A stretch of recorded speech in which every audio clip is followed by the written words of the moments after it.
Hey everyone, and welcome back to my channel, or if you're new here, my name is Josh, and in today's video, I'm going to be reviewing the Chase Sapphire Preferred credit card. So I'm going to be going over the main features of this card, its pros, its drawbacks. So hopefully by the end of this video, you should have a much better idea of whether or not this credit card is a good fit for you.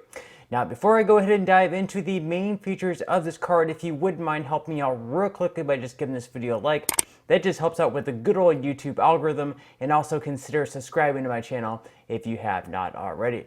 Also, if you would like to receive a few free stocks, as always, I will leave a couple of different links in a pinned comment below. Okay, so diving right into the main features of the Chase Sapphire Preferred credit card. Right now at the moment, you can earn up to 80,000 bonus points if you're able to spend at least $4,000 within the first 3 months from your account opening. Now, usually this is actually just 60,000 bonus points that you'll be receiving, but for a limited period of time, you can actually be receiving up to 80,000. By the time you're watching this video, it may have gone back down to 60,000. Now, in addition to the 80,000 bonus points that you can receive with this card, you can also receive a lot of points as well while making these transactions. So for example, you can earn 5x total points on travel purchases as long as they're through the Chase Ultimate Rewards platform. You can also earn 2x points on other travel purchases, 3x points on dining including eligible delivery services, takeout and dining out, 3x points on online grocery purchases excluding Target, Walmart, and wholesale clubs,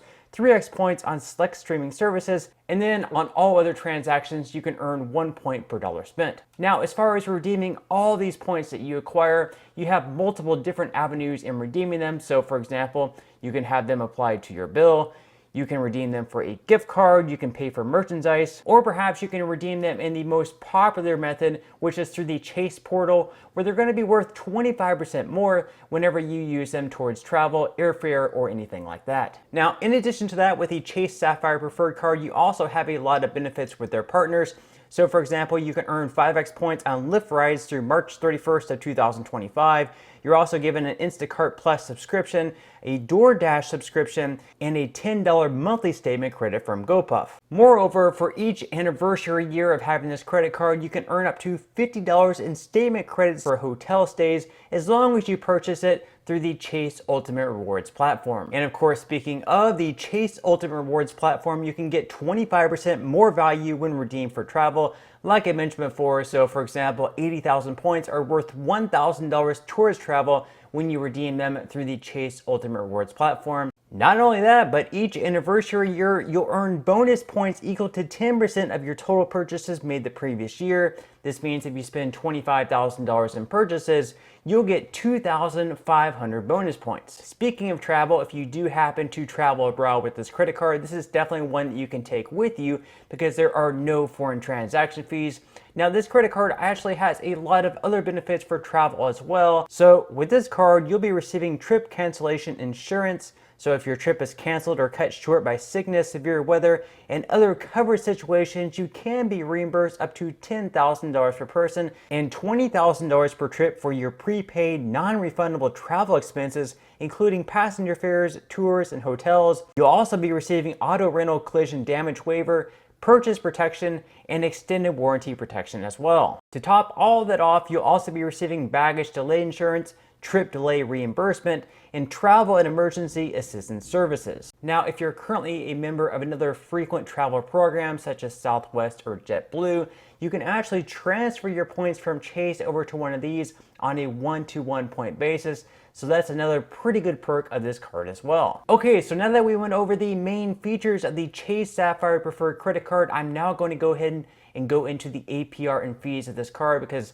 of course, that is super important as well. So starting out with the APR, you are going to start out with an APR of anywhere between 20.99 to 27.99% based on your credit worthiness. For balance transfers, that's also going to start out anywhere between 20.99 to 27.99%. For cash advances, which I strongly recommend against doing on this channel, even though this is not financial advice, your APR for those are going to be 29.99%.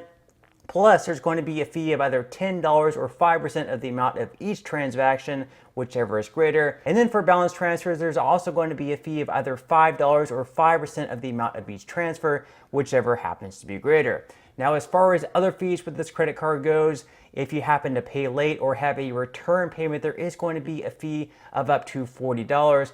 As I mentioned before, there are no foreign transactions fees with this credit card, so if you do happen to travel abroad, this is a card that you can take with you.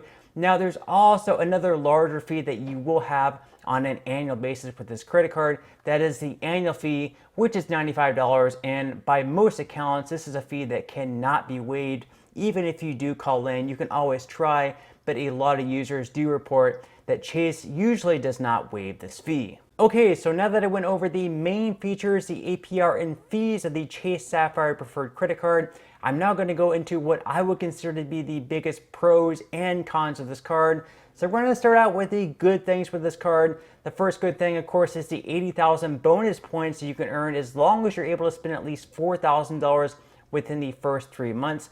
Now, this may actually eventually go back down to 60,000 points. So by the time you watch this video, it may actually be 60,000 points, but still that is a pretty good offer. Now, in addition to that, even though every single year there is that $95 annual fee, also every single year you're going to be receiving a $50 statement credit for hotel stays as long as you purchase your hotel through the Chase Ultimate Rewards platform. So the $50 credit almost offsets, about halfway offsets the $95 annual fee. And then also every single year you receive the 10% bonus on what you spend. So if you spend $25,000 every single year, you're going to be receiving 2,500 bonus points.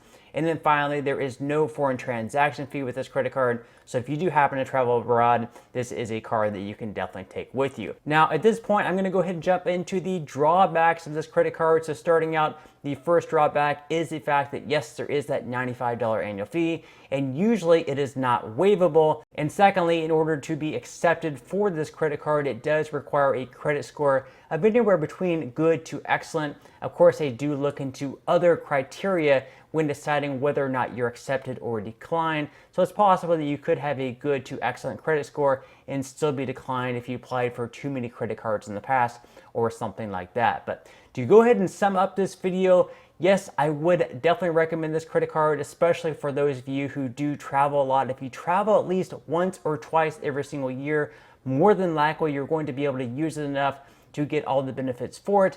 But if you don't travel that much, this may not be the best card for you.